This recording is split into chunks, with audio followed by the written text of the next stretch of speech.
Hello, Mr. Rajamouli. How are you? I am very good. Thank you very much.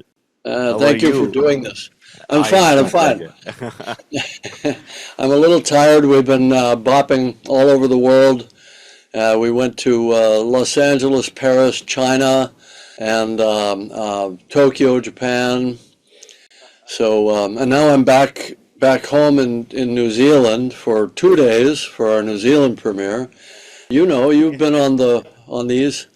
I think, sir, it is at least for me. I get so tensed up before the release of the film. At least this keeps my mind occupied. The promotionals keeps me occupied.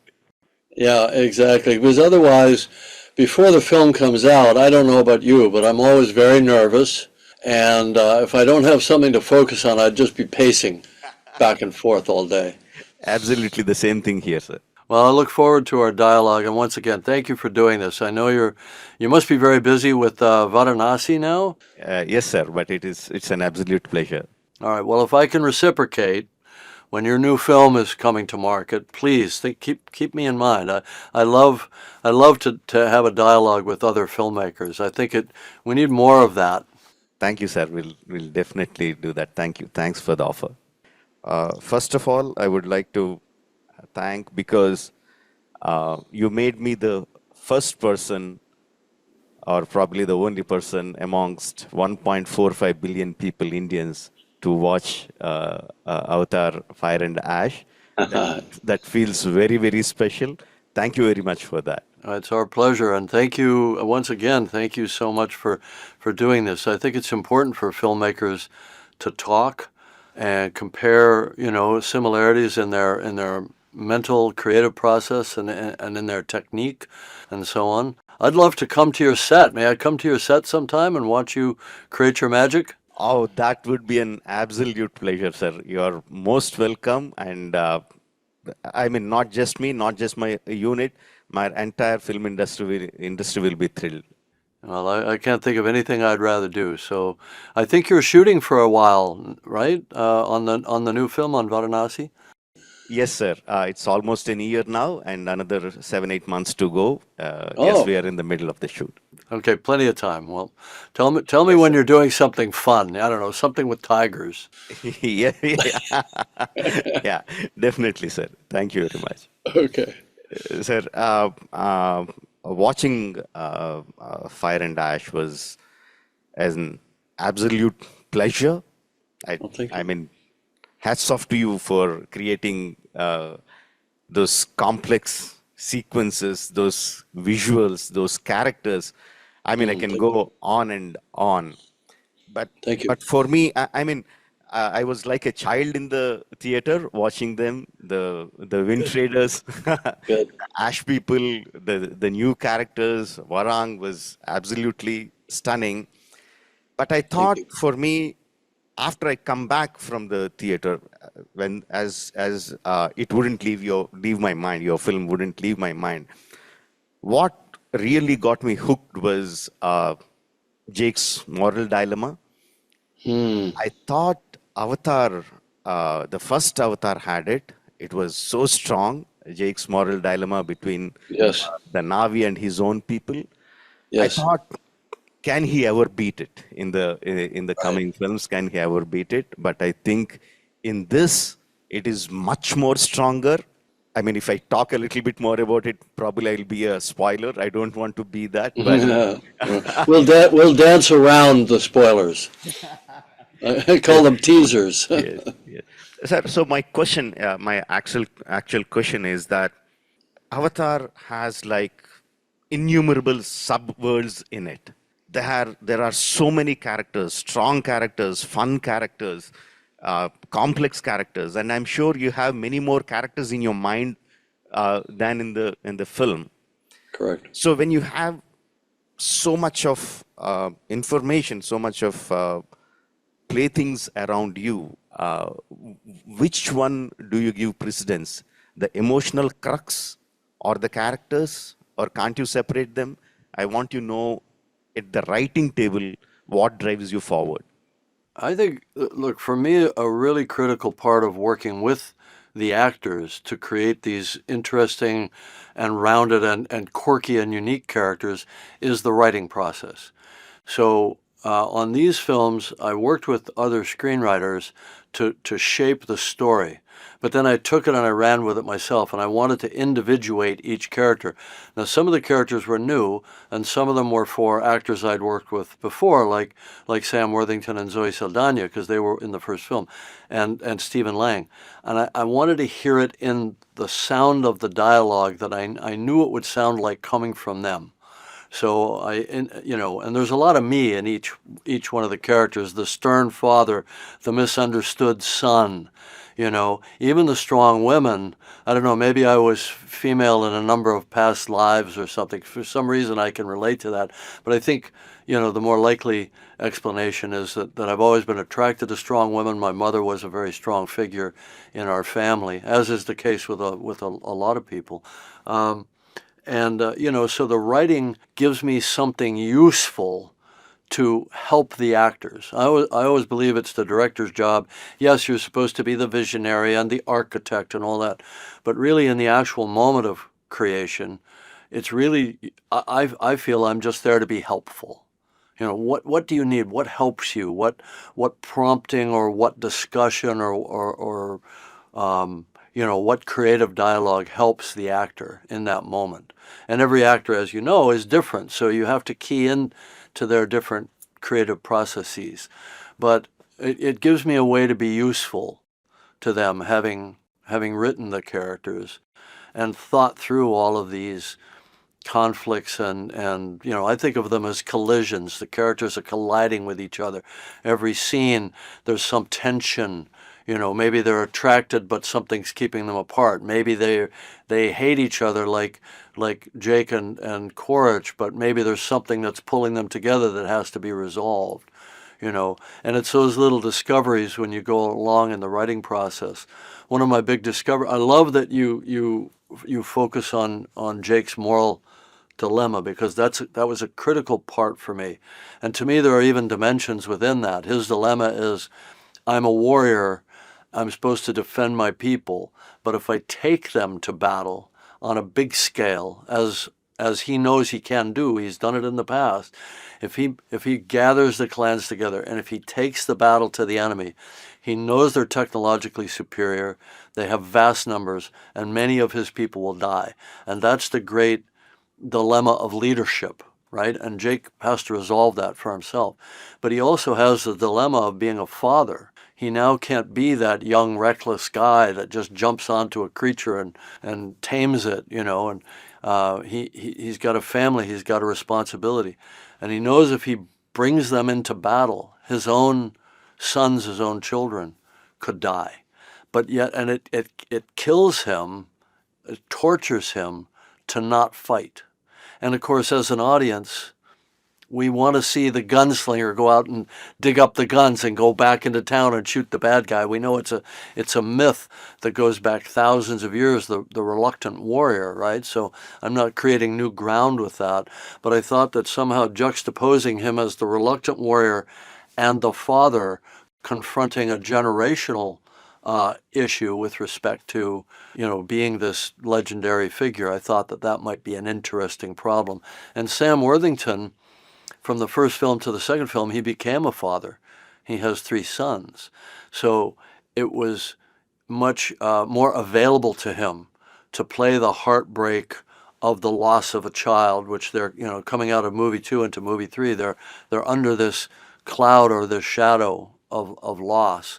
Anyway, thank you for that, because it's one of the things that was my focus as the screenwriter on this.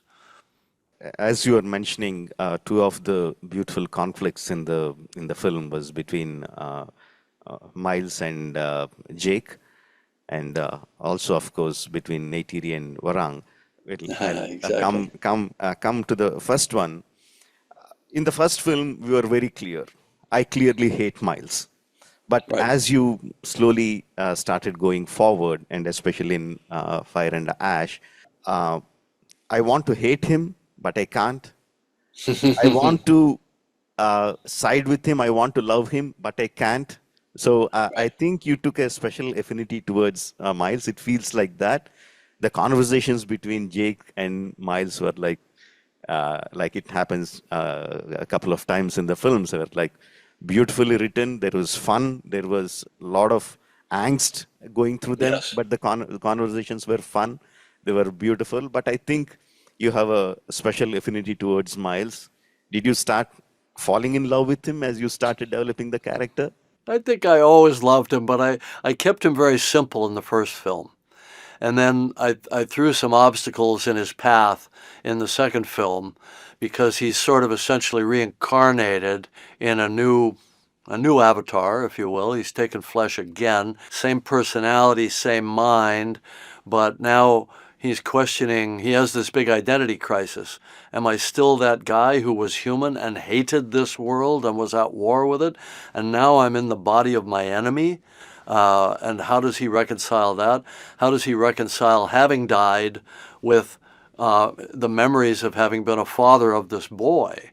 And the way I played it, as you can see, and it plays out in the new film, is that he clings to that fatherhood as a way of cementing his identity, essentially saying to himself, yes, I am that guy. I am a legitimate extension of that guy. I am this boy's father.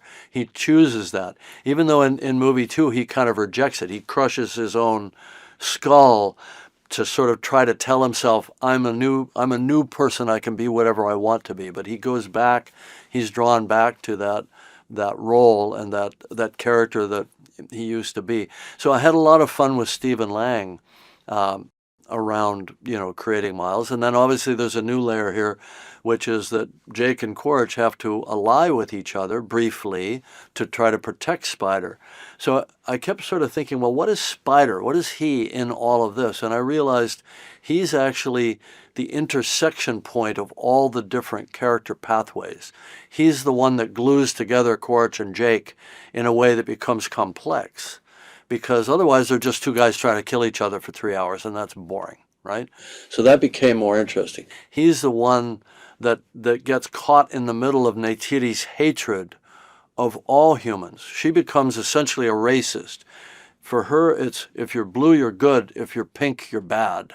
And I just chose pink because, it could be pink, it could be brown, it could be some shade, some warm tone versus their beautiful navy blue. So Neytiri, Spider gets caught in the middle of all of her hatred. Spider has a relationship with Kiri, and Kiri becomes a very important character as well. So I suddenly realized that he was the glue that glues everybody together in this story, which puts a lot of pressure on our young actor, Jack Champion, to be very nuanced and to have all these different relationships. Yes. Neytiri, I mean, when we first saw her in the first Avatar, the first visual of her was like so beautiful. You fall in love with her at the first sight. And here in Fire and Ash, the moment you see her, you know that her heart is full of hatred, pain Yeah, of losing yeah, her yeah, son. yeah. Uh, uh, feels bad for her. That is not how you want to see her. Yes, exactly. Yeah. Yeah. And within few minutes, within 15, 20 minutes, we get to see Varang, and you immediately know these two women are going to come together. And from that moment, I am just waiting for the face off, waiting for the face off. How are these women going to come together? But the end that you gave, again, I can't give the spoiler, was like, wow, that really hit me hard. Thank you. Well, let me share an interesting story with you. So, I don't think I'm the best screenwriter in the world, and sometimes it takes me going through the telling of the story with my cast over a period of time to find things that other people would consider obvious in retrospect. So it seems pretty obvious that Neytiri and Varang should meet in battle in the first attack of the Ash people. It wasn't in the script. But one day I was sitting there and I said, Varun really needs an interesting creature that's different from everyone else. And that wasn't in the script either. So the designers ran off and they came up with this amazing kind of four-winged animal. And then I said, hey, wouldn't it be great if Neytiri and Varun fought in the middle? And everybody was like, oh, it's not in the budget, it's not in the script. I'm like, no, but it's going to be great, guys. Neytiri could just fly at her and they can fight like two eagles. And of course it's one of the best action moments in the film. But, to me, what's wonderful about the process is because performance capture is relatively inexpensive compared to live action, most of our cost is in all the finish work, trying to get the CG up to a level of some degree of photoreality. So the performance capture is relatively inexpensive. We just go on for months, finding our way through the story. And so we just made that up. And we just captured it, and we had a lot of fun with that. So anyway, for me, it's a constant process of discovery. I almost feel by the time I get in, and I don't know if you feel this as well, by the time I'm in post-production or very late in the process, I feel like the film is just telling me what it is. That I may have gone in with strong ideas, but as I get through it, it's like, all right, now the film is telling me what it must be.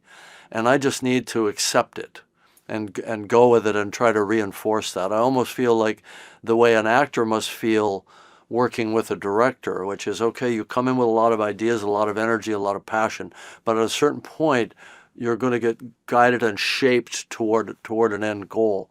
I feel like that's happening to me. It's almost like the actor's energy is now coming back to me and telling me what the film is supposed to be.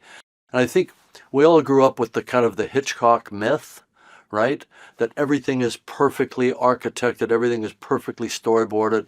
And man, I would hate to live in that world for years on end.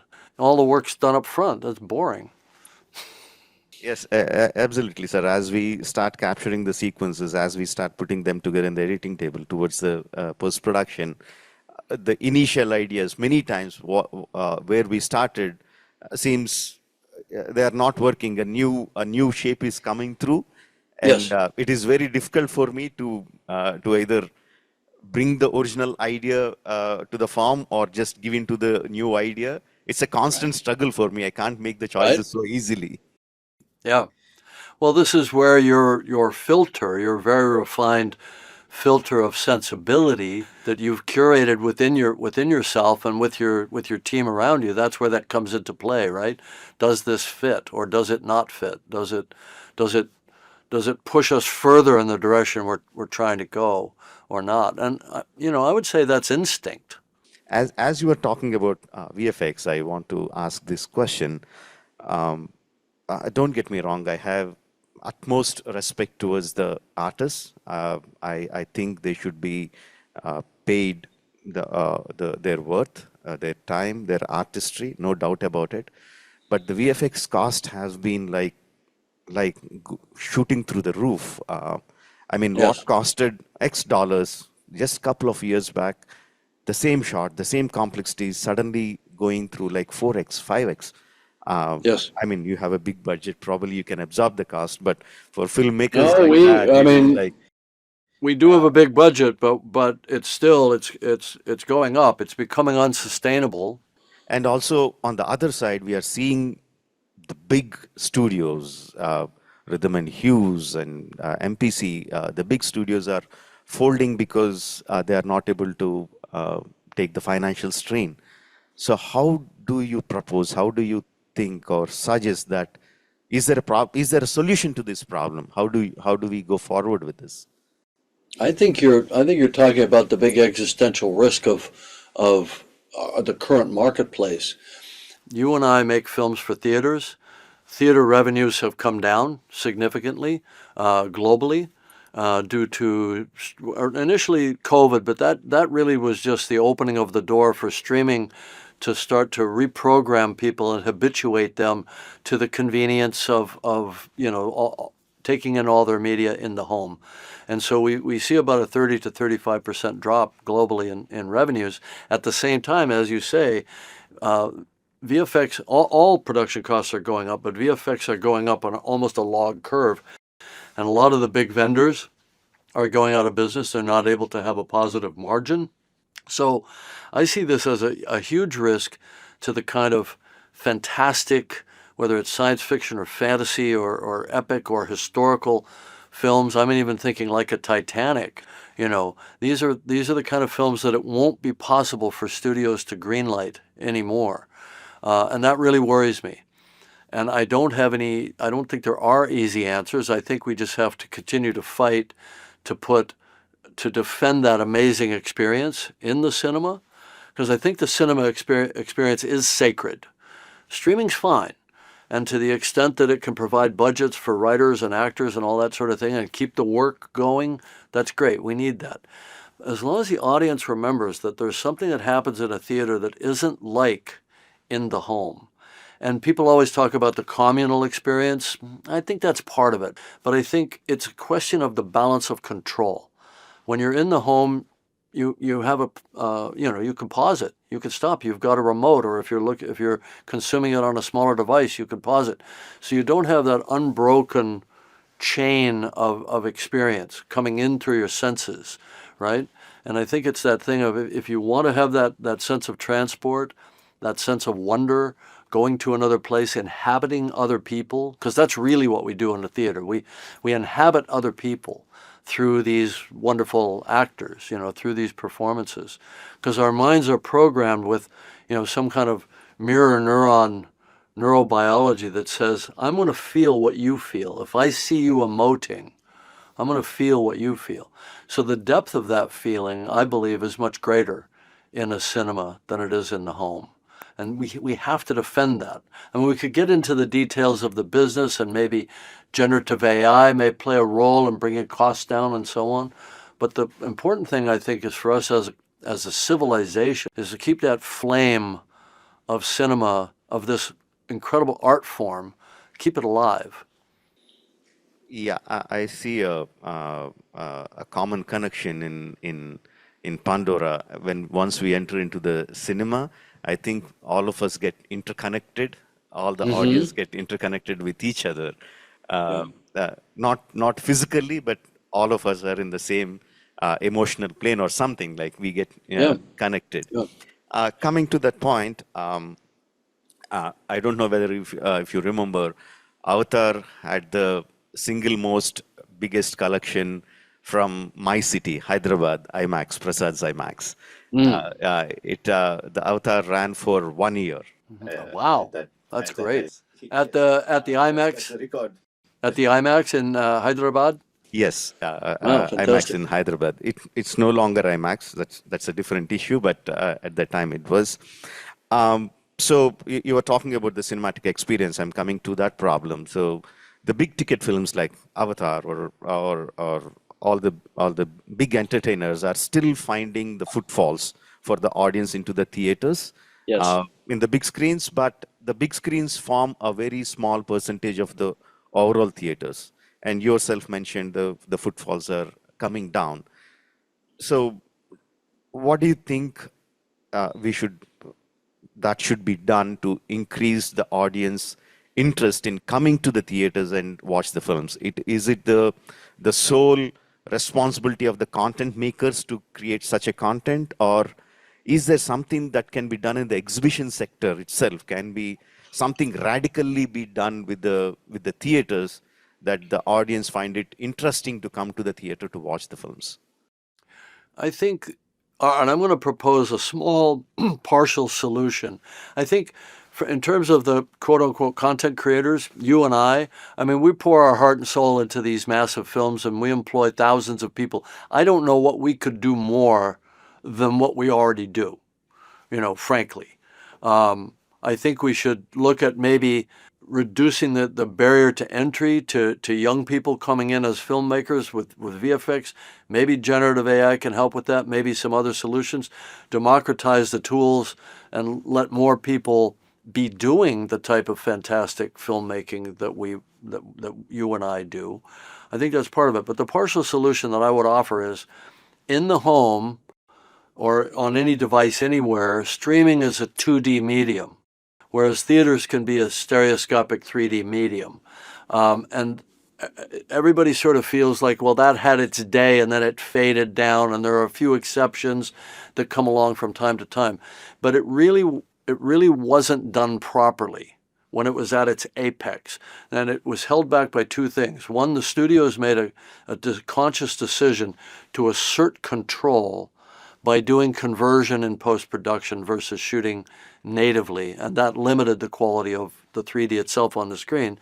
And secondly, the exhibitors have never properly stepped up in putting in the new projection technologies that allow the image to be bright enough in the theater. If you solve those two problems, then everything could look like Avatar. I mean, maybe not in terms of the world building, but in terms of the image clarity and quality. And that's something that you can't have in the home.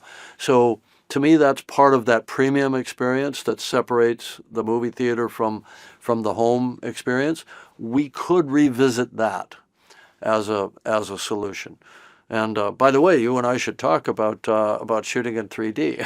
I want to see you. I want to see those slow motion tigers coming at me, in 3D, and everything else that you do so beautifully and so wonderfully. But I have What? one final question. Before I ask the question, one thing is like I'm really looking forward to go and watch Avatar again, Fire and Ash again, with lots and lots of people all around me, getting connected with them emotionally, but watching your Right. masterpiece on screen. Just Oh, can't wait thank to you. see it. My last question is like uh, one terrifying thought that's been there on the minds of on my mind and lots of filmmakers around the world like me about this generative AI disrupting the process of filmmaking. So do you think, are we in the near future or far future or whatever future, are we at a place where the visuals can be created the exactly way that you envisioned on paper by using the text prompts or image prompts? And if it happens, what happens to the creative artists? What happens to the content creators Exactly. like us? So I want your thoughts on that. I I want to be. I need to be very clear in my wording around generative AI. We've never used it on the Avatar films. Our process is a very linear process. It starts with writing, it goes through acting, and then we take those captured performances and then we build on them. We don't change the performance at all, but we just build the world around it, and we do all the lighting and the cinematography as a kind of a downstream process. So it's a bit of a strange process, but it's effective in creating these characters and these stories. I believe that generative AI is very dangerous if it eliminates that sacred process of working with and through the actors to tell stories, because I find that to be a feedback process that's very positive for me and for the film. And I would say to young filmmakers that are drawn to these inexpensive tools that allow them to get their thoughts, their imagination into an image very quickly, I would say stop, spend time with actors. Some of them don't even think about acting. They don't, I mean, there are young filmmakers coming up that they don't even know any actors. They think they can bypass that step. This is very dangerous, and I don't want to see those movies. And the reason I say that is because generative AI is trained on everything that's ever been done, but it can't be trained on that which hasn't been done, right? So you could go give a text prompt to a Gen AI model and say, show me something that looks like Avatar. It can do that. It couldn't do that before 2009, had it existed then. So what else is coming out of people's imaginations, out of their dreams, out of their imaginative process that it will not have been trained on? So that's one thing. And the other thing is, if you take everything that's ever been done and you put it into a blender and you turn it into a sludge, then you're always only going to get the average. You're not going to get the individual lived experience of an individual actor or an individual screenwriter or director, right? So you'll never get the unique, the strange, the quirky, the dysfunctional, whatever it is, that particular tiny lens that creates something totally unique. So it's limiting. So what you're going to get is the equivalent of network procedural cop shows and medical shows and all that sort of thing. And we've learned to accept mediocrity in a lot of our entertainment, but that's not what we go to the movie theater for. So I don't think it can ever actually just create that which you see. But I do think there are tools that can be created within that we can plug into our existing VFX workflow to deal with the problem that you've mentioned, which is because it's about human labor, right? I mean, the reason the costs are going up is because the cost of living has gone up, and all of these artists that are working with these tools, I think 90% of the cost of a VFX shot is labor, right? So I'm not saying we lose people. I'm saying we speed them up, make them more efficient, get the result of their labor more quickly, and then move on to the next thing. Because I see it being an endless need to create these imaginative worlds, an endless need for VFX. So if we can just do it quicker, we can bring the cost of these films down. And by the way, I would love to make an Avatar movie in 2 years instead of 4 years, because I'm running out of 4-year chunks at the age of 71, right? Yeah, thank you, sir. Those words are very comforting, to say the least. And all the best with Fire and Ash. I know it's going to erupt in the theaters across the world. All the best to you. And like I said, can't wait to watch it in the theaters. Okay, thank you. This has been fantastic. Thank you so much. I really, really have enjoyed our dialogue. Thank you, sir. Thank you very much. And I'm going to hold you to. I'm going to come to your set. Yeah, yes, sir. You can give me a camera. I like to operate. I can get some shots for you. Some second unit, maybe. Sir, you're just putting me on the moon. But I'll take that, and somehow I'll hold you on to that, and I'll bring you to Hyderabad. I'll bring you to my sets. Can't wait for that. Okay, fantastic.